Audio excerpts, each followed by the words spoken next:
Hello everyone, welcome back to your own channel the Edu Excel and e learning platform.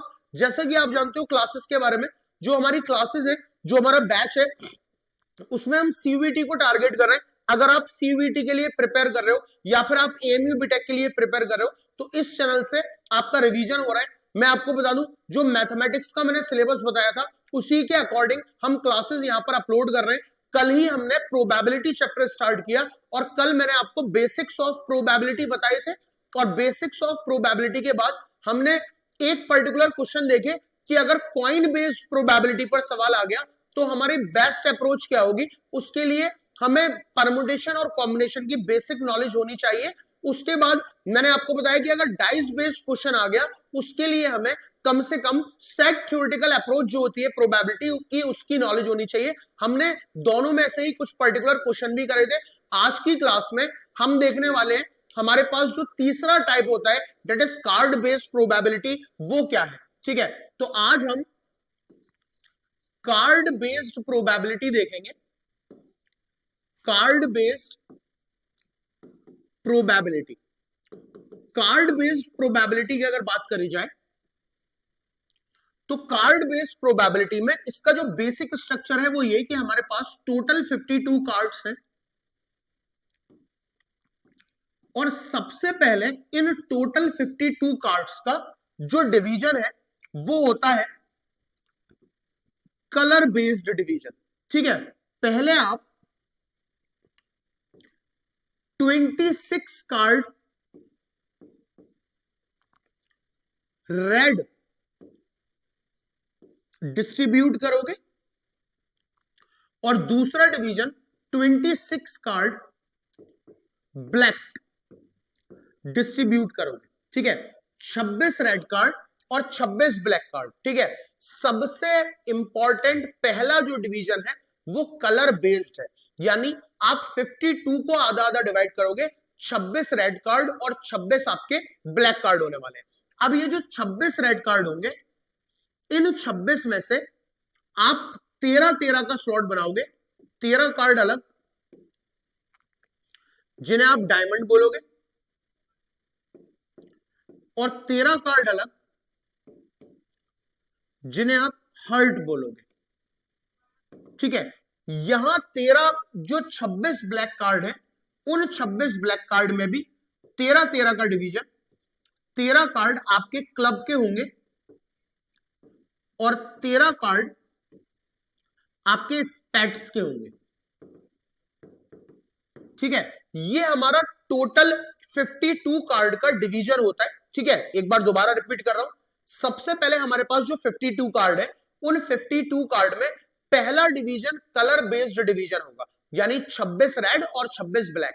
अब जो red है उनके specific नाम दिए गए हैं डायमंड और हर्ट।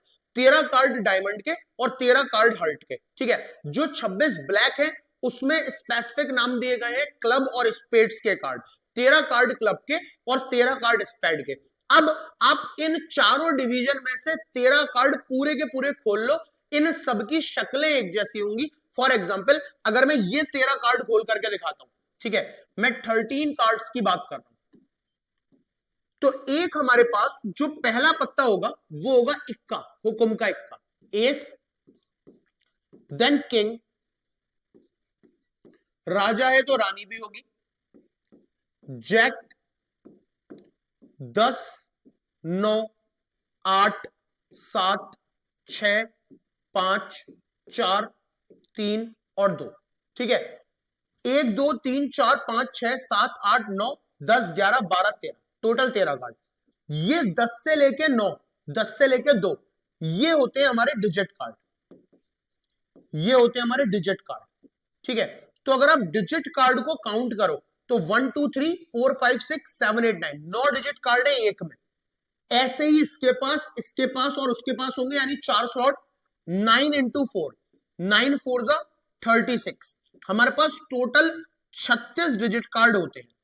ठीक है, ये हमारे बड़े कार्ड्स हैं। ठीक है, एस, के फॉर किंग, क्यू, जे, इनको हम बोलते हैं ओनर कार्ड। हमारे पास 4 ओनर कार्ड है, 4 हमारे पास ओनर कार्ड है। अगर आप इन 4 कार्ड को देखो तो ये इसमें भी होंगे, इसमें भी होंगे, इसमें भी होंगे, हर स्लॉट में होंगे, इसीलिए मल्टीप्लाई बाई 4, 4 4 जा 16, हमारे पास टोटल 16 ओनर कार्ड होते हैं। ठीक है, एस जो है वो सबसे बड़ा तो है, लेकिन इसके पास कोई शक्ल नहीं होती। शक्ल जो होती है वो के, क्यू और जे के पास होती है, इसलिए इन 3 को बोला जाता है फेस कार्ड। हमारे पास 3 फेस कार्ड होंगे। अगर इसको आप इंटू 4 कर दो तो 4 3 जा 12, टोटल 12 फेस कार्ड होते हैं टोटल हमारे पास 52 कार्ड्स में। तो कार्ड का क्वेश्चन करने के लिए आपको ये नॉलेज होनी चाहिए। और एक बात और बता दूं, problems based on card, problems based on card can be solved by permutation and combination and set theoretical approach। ठीक है, कल आपने देखा कि जो हमारे कॉइन बेस्ड वाले क्वेश्चन थे वो आसानी से सॉल्व हो रहे थे परमुटेशन कॉम्बिनेशन से।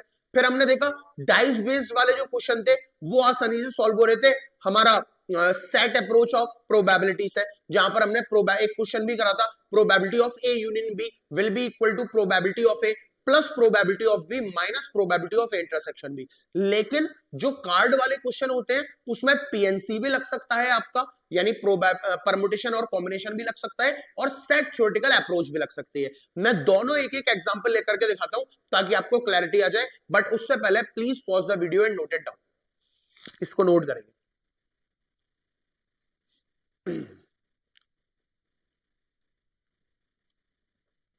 अब पहले मैं एक क्वेश्चन देता हूं जो कार्ड बेस्ड होगा और पीएनसी की नॉलेज से सॉल्व हो रहा है। ठीक है, क्वेश्चन लेके, from a pack of 52 card, from a pack of 52 card, 2 cards are drawn at random, 2 cards are drawn at random, 2 cards आपने रैंडमली ड्रॉ करे। ठीक है, 2 cards are drawn at random. Question मेरा, what is the probability of getting, पहला सवाल number first, what is the, या इसको first कर लेते हैं, number first, what is the probability of getting first card is black card and second card is red card। ठीक है, दूसरा सवाल मैंने आपको दिया, what is the probability that both are king, what is the probability that both are face card, ये मैंने 3 सवाल दिए, ये तीनों सवाल सॉल्व होंगे with the knowledge of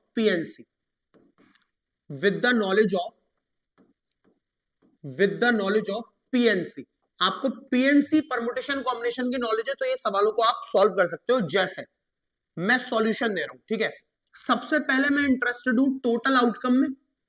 what is total outcome क्या क्या होंगे देखते हैं।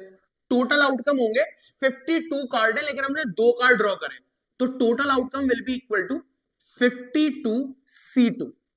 यस सुनो, टोटल आउटकम क्या होंगे 2, 52C2। अगर मैं 3 कार्ड ड्रॉ करता तो 52C3, 4 कार्ड ड्रॉ करता तो 52C4, अगर 1 कार्ड ड्रॉ करता तो टोटल आउटकम 52 होते। ठीक है, नाउ मैं पहले वाले क्वेश्चन का आंसर कर रहा हूं, प्रोबेबिलिटी फर्स्ट वाले की, favourable outcome divided by total outcome. ठीक है, व्हाट इज फेवरेबल आउटकम, पहला कार्ड हमारा ब्लैक होना चाहिए। ब्लैक हमारे पास कितने हैं, 26 कार्ड रेड है और 26 कार्ड ब्लैक है। ठीक है, तो 26 में से एक कार्ड चाहिए, 26C1। ठीक है, एंड का मतलब क्या होता है मल्टीप्लाई, रेड कार्ड दूसरा वाला हो, 26 में से एक रेड चाहिए, देखो एक और एक दो, टोटल हमारे पास 2 कार्ड हो गए। ओके, और टोटल आउटकम कितने हैं 52C2।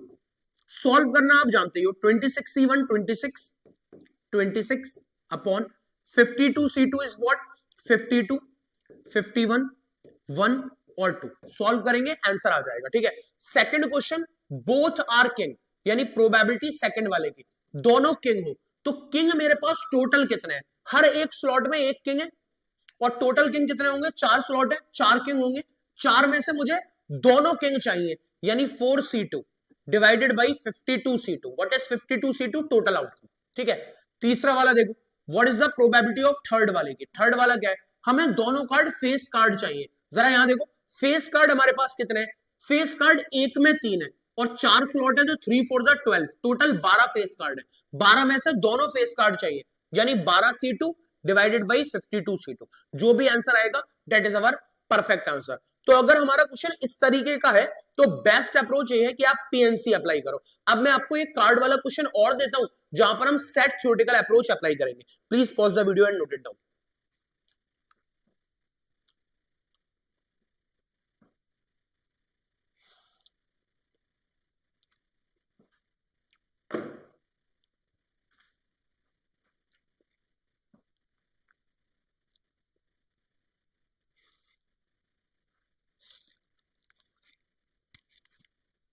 ओके, तो अब मैं एक क्वेश्चन और देता हूं जहां सेट थ्योरेटिकल अप्रोच लगेगा। ठीक है, देखो एक क्वेश्चन और दे रहा हूं। From a pack of 52 card,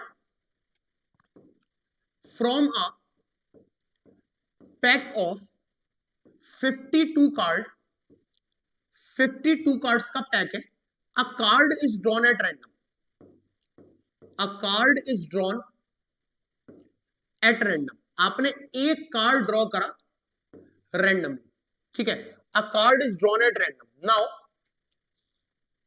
एक कार्ड हमने रैंडमली ड्रॉ करा है, what is the probability, what is the probability,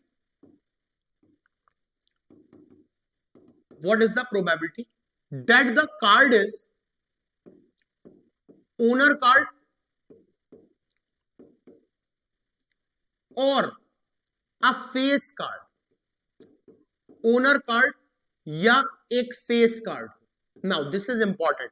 ठीक है, इस पर्टिकुलर क्वेश्चन में जो अप्रोच लग रहा है वो सेट थ्योरेटिकल अप्रोच लग रहा है, सेट थ्योरेटिकल अप्रोच। ठीक है, इस क्वेश्चन में हमारा सेट थ्योरेटिकल अप्रोच लग रहा है। जरा ध्यान से देखेंगे, अब हम टोटल आउटकम तो हमारे 52 ही है, क्योंकि एक कार्ड ड्रॉ कर रहे हैं, तो टोटल आउटकम में तो कोई दिक्कत नहीं होने वाली।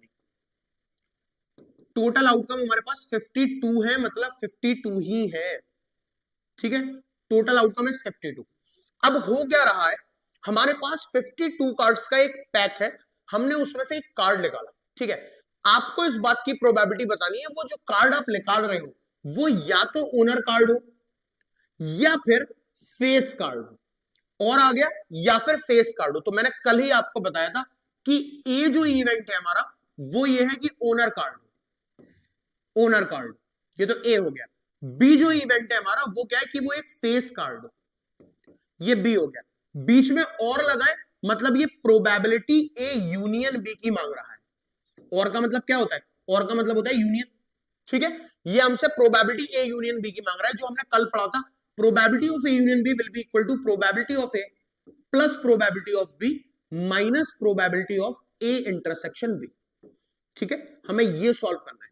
Probability of A union B will be equal to probability of A plus probability of B minus probability of A intersection B. Now focus, पहला टारगेट है प्रोबेबिलिटी ए निकालना। What is probability of A? A क्या है, तो ए पर ही focus करेंगे। जब probability of ए निकालोगे तो ये देखने की जरूरत नहीं है कि बी क्या है, ए पर ही फोकस करेंगे। What is A? Owner card. हमारे पास टोटल फेवर में ओनर कार्ड कितने हैं? हमारे पास टोटल ओनर कार्ड कितने हैं? ओनर कार्ड होते हैं एक में 4, 4 स्लॉट है, तो 4 इंटू 4, 4 4 16, 16 ओनर कार्ड है, यानी मेरे फेवर में 16 कार्ड है, तो 16 डिवाइडेड बाई 52, ये हो गया probability of A. What is probability of B? Probability of B क्या है? बी कौन है? अब बी पर फोकस करेंगे, फेस कार्ड। फेस कार्ड के, क्यू और जे, 3 है, ऐसे 4 स्लॉट होते हैं, तो 3 इंटू 4, यानी हमारे पास 12 कार्ड ऐसे जो हमारे पास फेस कार्ड है, तो ये हो गया हमारे पास 12 डिवाइडेड बाई 52। अब बात ध्यान से देखेंगे, मुझे प्रोबेबिलिटी ए इंटरसेक्शन बी की भी चाहिए। What is A intersection B? यानी कॉमन एलिमेंट। ऐसे कितने कार्ड हैं जो कॉमन है? बात को ध्यान से सुनना। हमारे पास ओनर कार्ड है ए, के, क्यू और जे, एस, किंग, क्यू, जे। फेस कार्ड हमारे पास ये है, के, क्यू, जे, लेकिन ये फेस कार्ड ओनर कार्ड भी है। ये जो 3 कार्ड है ये face as well as honour card, देख पा रहे हो, फेस के साथ साथ ओनर कार्ड भी तो है। भैया किंग आपका फेस कार्ड है क्या? हाँ। लेकिन किंग आपका ओनर कार्ड है क्या? हाँ। क्यू आपका फेस कार्ड है क्या? हाँ। क्या क्यू आपका ओनर कार्ड है? हाँ। जे आपका फेस कार्ड है क्या? हाँ। क्या जे आपका ओनर कार्ड है? हाँ। यानी ये 3 कार्ड ऐसे हैं जो फेस कार्ड के होने के साथ साथ ओनर कार्ड भी है। ऐसे टोटल 4 स्लॉट बनेंगे, यानी इंटू 4, यानी 12 कार्ड ऐसे हैं जो फेस कार्ड भी हैं और ओनर कार्ड भी है। यानी इंटरसेक्शन कॉमन कितने आ गए? 12, 12/52। ठीक है, इसको यहां पर पुट करेंगे तो probability of A union B will be equal to probability of A 16/52, probability of B 12/52 and probability of A intersection B is also 12/52। ये कैंसिल, फाइनल आंसर है 16/52, that is 4 4 16, 4 1 4, 4 3 12, 4/13, 4/13 is the required answer. तो कहने का मतलब यह है कि अगर हमारा सवाल इधर से आता है आपका कार्ड बेस्ड प्रोबेबिलिटी से, तो अकॉर्डिंग टू द क्वेश्चन या तो सेट थ्योरेटिकल अप्रोच यूज होगा या प्रोबेबिलिटी का पीएनसी वाला concept, permutation and combination use होगा। अब कुछ इंपॉर्टेंट बातें करते हैं जो हमारे आगे काम में आएंगी, उससे पहले please pause the video and note it.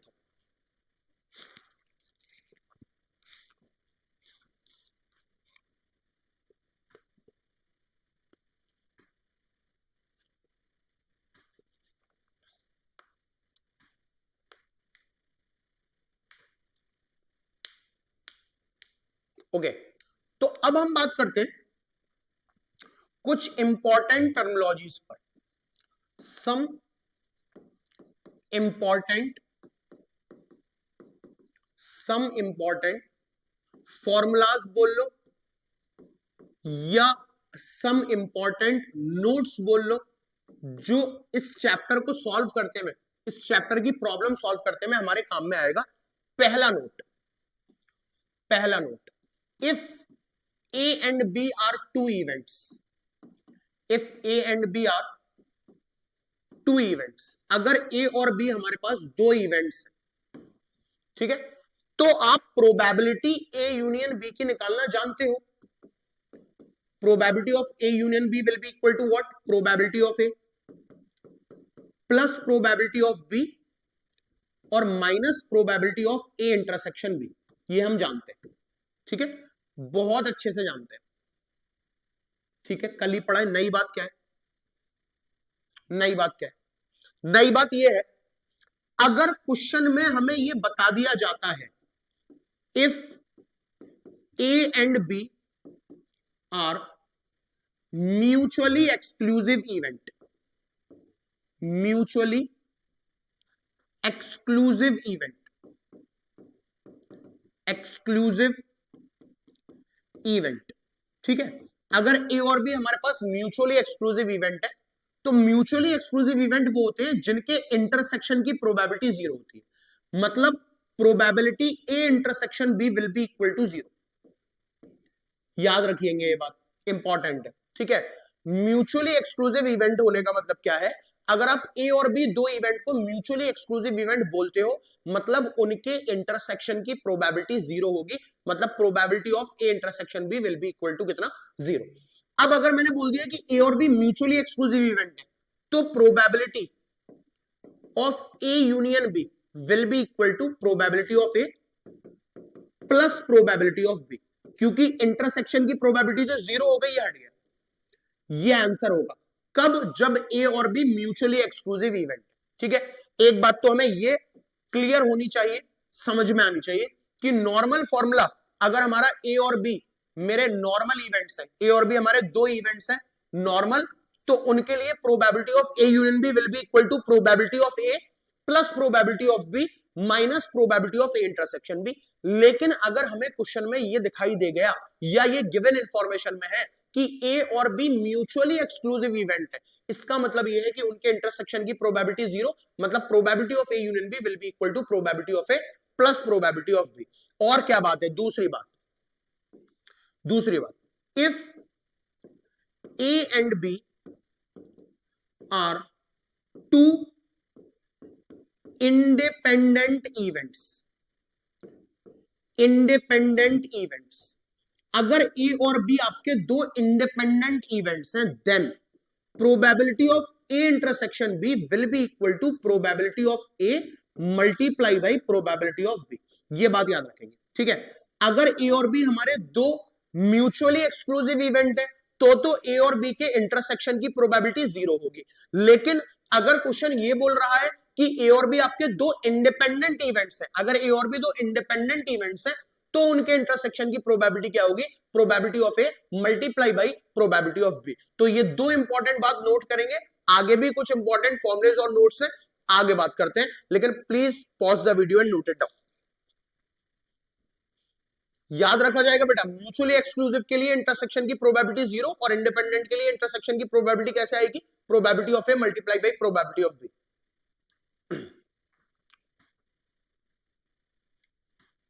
ठीक है, ओके। तीसरी बात क्या है,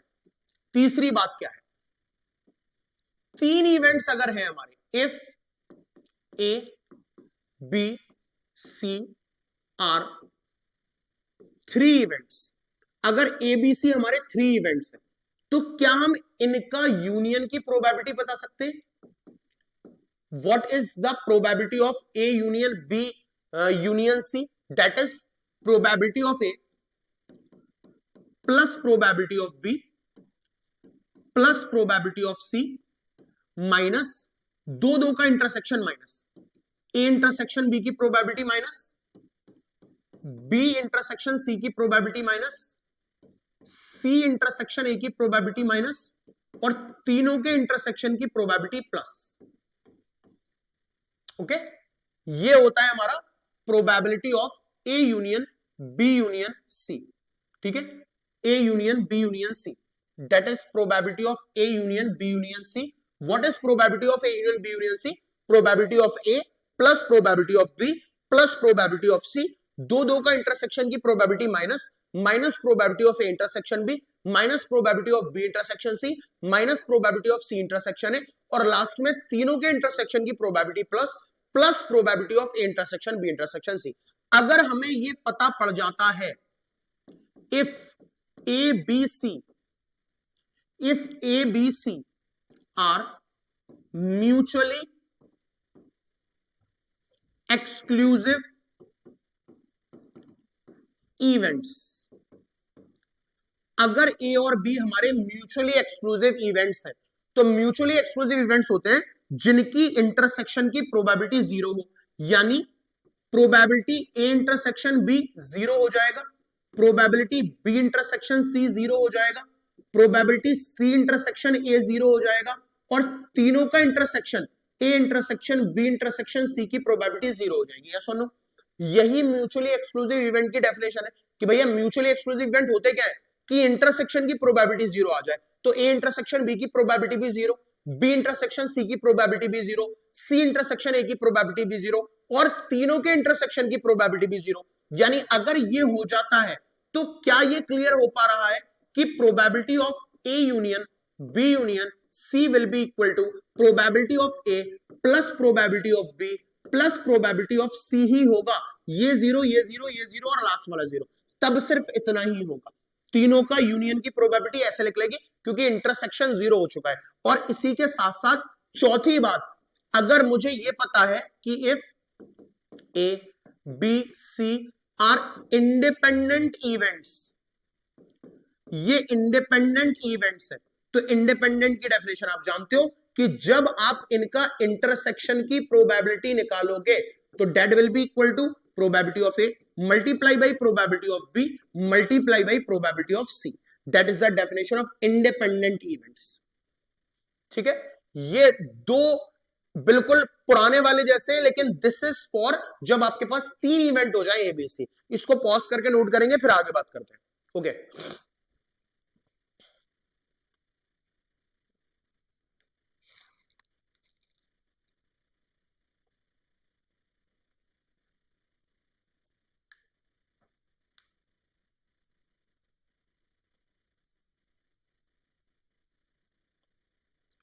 note number 5, note number 5, note number 5, probability of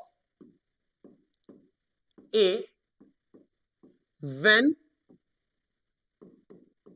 it is given that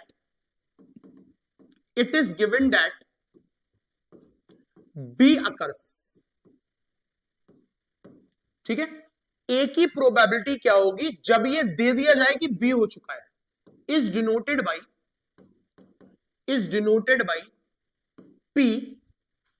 P A upon B. Clear है? What is P A upon B? अगर कहीं पर पी ए अपॉन बी लिखा है मतलब प्रोबेबिलिटी ए की पूछी है और ये दिया गया है कि बी हो चुका है।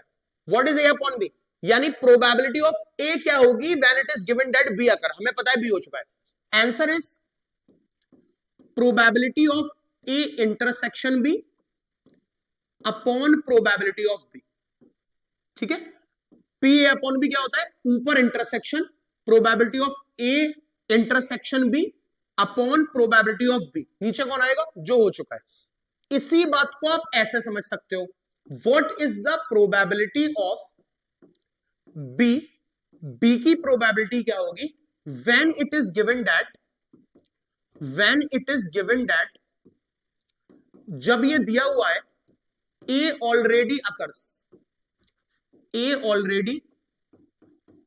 अकर्स, ठीक है। यानी अब उल्टा है, अब प्रोबेबिलिटी ऑफ बी मांग रहा है और ये दिया गया है कि ए हो चुका है, तो बी मांग रहा है तो इस बार बी ऊपर आएगा, ए मांग रहा था तो ए ऊपर आया था, B upon A. Answer is numerator same रहेगा, probability of A intersection B. Denominator में कौन आ जाएगा? पहले नीचे बी था तो प्रोबेबिलिटी ऑफ बी आया, अब नीचे ए है तो प्रोबेबिलिटी ऑफ ए आएगा। ठीक है, तो मीनिंग क्लियर होना चाहिए। What is probability A upon B? A की प्रोबेबिलिटी मांग रहा है और ये दिया गया है बी हो चुका है। न्यूमरेटर में प्रोबेबिलिटी ए इंटरसेक्शन बी और डेनोमिनेटर में नीचे कौन है? B, that's why probability of B. B upon A का मतलब प्रोबेबिलिटी बी की मांग रहा है और ये दिया गया है कि ए हो चुका है। न्यूमरेटर में probability of A intersection B और डेनोमिनेटर में प्रोबेबिलिटी ऑफ ए। ओके, इससे ये क्लियर हो गया कि probability of A upon B is not equal to probability B upon A.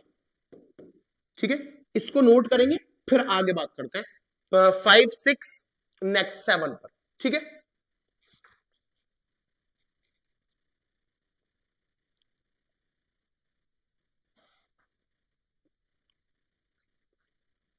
Okay. अब इसी पर मैं बात आगे करता हूं। देखो इसके बड़े सारे वेरिएशंस हैं। जैसे मैं 7 बात करूं, 7 में आपसे बोलूं ये क्या है? What is probability of A dash upon B? What is probability A dash upon B क्या है? तो आप बोलोगे कि sir probability of A dash मांग रहा है, प्रोबेबिलिटी ऑफ ए डैश मांग रहा है and it is given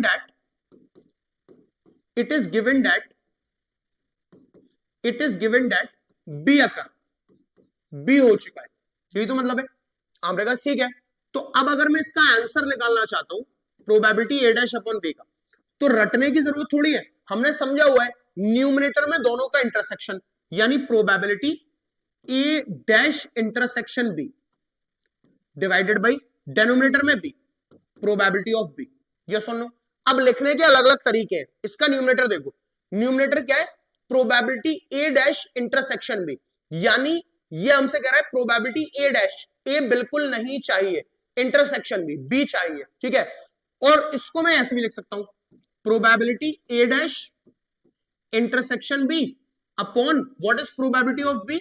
1 minus probability of B dash. क्या सुन लो, ये तो हमने पढ़ा है, प्रोबेबिलिटी किसी भी इवेंट के होने की प्लस प्रोबेबिलिटी उस इवेंट के ना होने की इक्वल टू 1 होती है। तो प्रोबेबिलिटी ऑफ बी को क्या लिख सकते हैं? 1 minus probability of B dash. लिखा जा सकता है ना? लिखा जा सकता है ना भाई?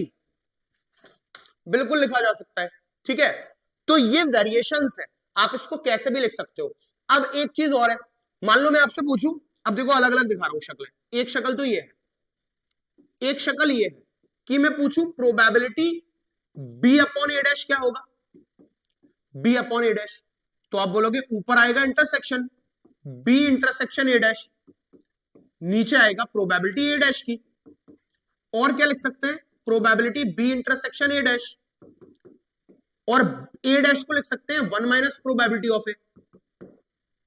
बात ठीक है? मैं आपसे बोलूं ये क्या होगा, what is probability of A dash upon B dash? A dash upon B dash क्या होगा? आप बोलोगे ऊपर इंटरसेक्शन आएगा, probability of A dash intersection B dash upon probability of B dash. और क्या लिख सकते हो, आपने डी मॉर्गन लॉ पढ़ा है? आपने डी मॉर्गन लॉ पढ़ा है? What is De Morgan law? D Morgan's law बड़ा इंटरेस्टिंग लॉ है। इन साहब ने क्या बोला कि अगर भाई तुम्हें प्रोबेबिलिटी ए यूनियन बी का कॉम्प्लीमेंट चाहिए तो तुम एक काम करो, तुम प्रोबेबिलिटी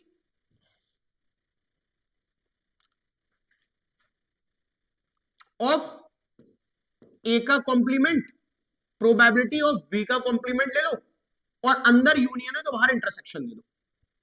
ये इसने बोला।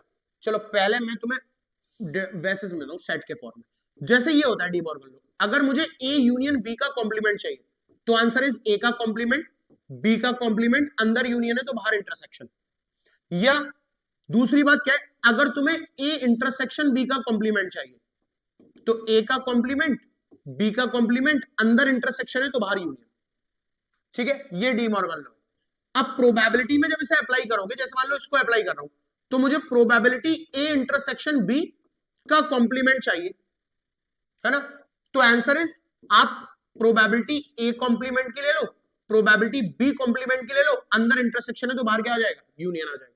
ठीक है, अब उससे देखो ये क्या है, ये ए डैश इंटरसेक्शन बी डैश है।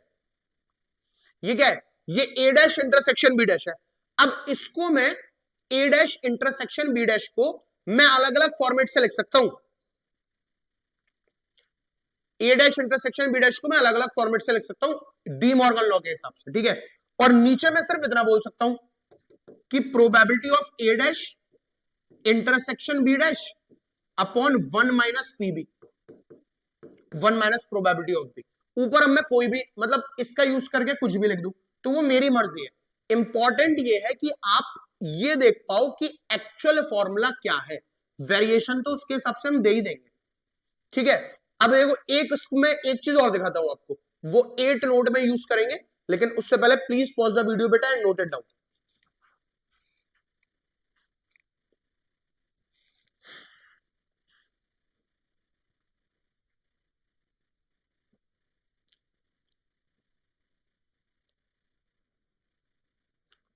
अब देखो, अब मान लो मैंने तुमसे ये पूछा, मैंने तुम्हें दे दिया कि A and B are independent event, A and B are independent event, सारी चीजें आपस में इंटरकनेक्टेड है। मैंने बोल दिया ए और बी इंडिपेंडेंट इवेंट है, और मैंने पूछा बताना बेटा प्रोबेबिलिटी ए अपॉन बी क्या होगा। तो पहले तो आप प्रोबेबिलिटी ए अपॉन बी के बारे में जानते क्या हो वो लिख लो। हमें न्यूमरेटर में इंटरसेक्शन चाहिए, ए इंटरसेक्शन बी, और डेनोमिनेटर में सिर्फ प्रोबेबिलिटी ऑफ बी। अब ए और बी अगर इंडिपेंडेंट इवेंट है तो इंडिपेंडेंट इवेंट की डेफिनेशन होती है कि इंटरसेक्शन की प्रोबेबिलिटी कैसे लगा सकते हो, probability of A multiply by probability of B upon probability of B. बात समझ पा रहे हो? पहले तो मैंने ए अपॉन बी डिफाइन किया, that is probability A intersection B upon probability B. अब ए इंटरसेक्शन बी की प्रोबेबिलिटी ऐसे तोड़ सकता हूं क्योंकि इंडिपेंडेंट इवेंट बता रखा है, तो probability of A intersection B will be equal to probability of A multiply by probability of B. Probability B से प्रोबेबिलिटी बी कट गया, मतलब आंसर आ गया प्रोबेबिलिटी ऑफ ए। सिर्फ ए की प्रोबेबिलिटी जो होगी वही प्रोबेबिलिटी ए अपॉन बी की होगी, लेकिन कब? जब ए और बी आपके इंडिपेंडेंट इवेंट है। तो इस तरीके से चीजें चेंज हो जाती हैं। ठीक है, अब मैंने जितना कुछ पढ़ाया उसके क्वेश्चन मैं आपको करवाऊंगा कल, लेकिन आज की क्लास में बस एक क्वेश्चन से एंड करता हूं ताकि आपको क्लैरिटी आ जाए। ठीक है, चलो उसको आप ट्राई करोगे। लिखो बेटा, probability of not A, the probability of not A is equal to, CUET में आया हुआ सवाल है, probability of not A equal to 0.7, 0.7, probability of B equal to 0.7। ठीक है, प्रोबेबिलिटी नॉट ए की 0.7 है, प्रोबेबिलिटी बी की 0.7 है, प्रोबेबिलिटी बी अपॉन ए 0.5 है, प्रोबेबिलिटी बी अपॉन ए 0.5 है। ठीक है, then find probability of A upon B, find probability of A upon B, आपको ए अपॉन बी की प्रोबेबिलिटी बतानी है, ठीक है। एक बार जो भी स्टूडेंट इसको देखें आगे, वो एक बार इसको पहले नोट, मतलब पहले पॉज करिए और सोचिए कि क्या बेस्ट अप्रोच हो सकता है, जल्दी से।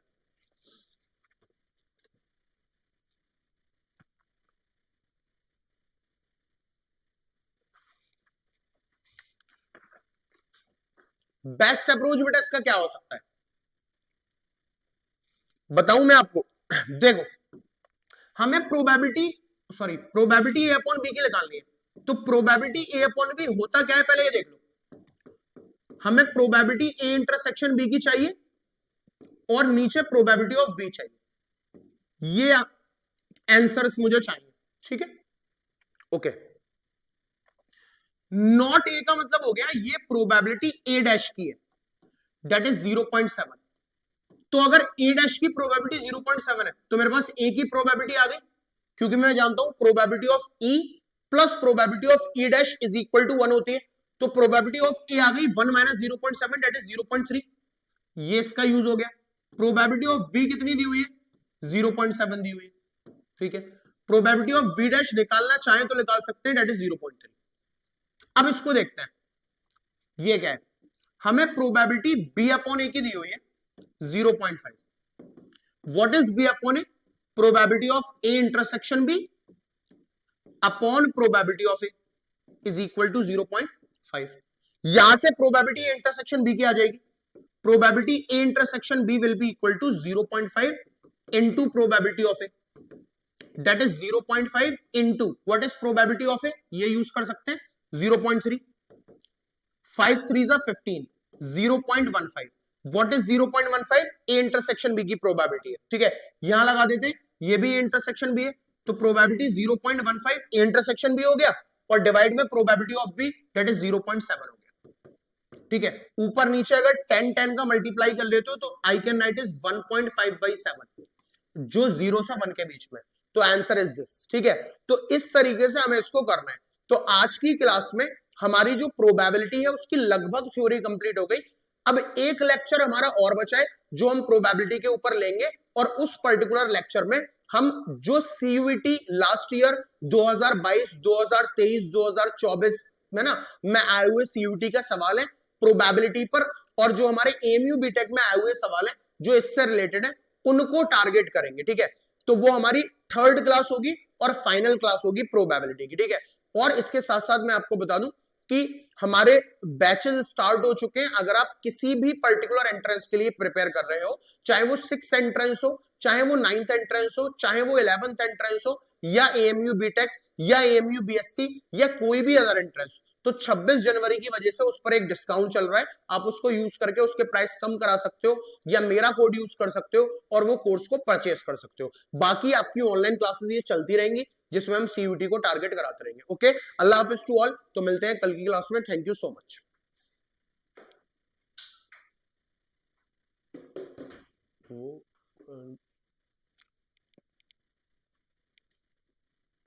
ओके, तो इसी के साथ साथ मैं थोड़ा सा बेटा ये बात और बता दूं,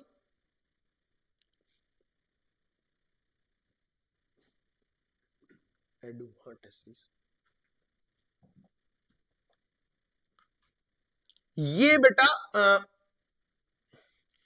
अल्टीमेट रिवीजन टेस्ट सीरीज, इसके जरिए से आप अपनी सक्सेस को एश्योर कर सकते हो, आप अपनी तैयारी को एक नया बूस्टअप दे सकते हो, जो एडू एक्सेल करा रहा है। रैंकर्स टेस्ट सीरीज इसका नाम है, for 6th entrance, for 9th entrance, for 11th entrance, for BSc and BTech entrance. हर संडे को होगी, मोड इसका सिर्फ ऑनलाइन है।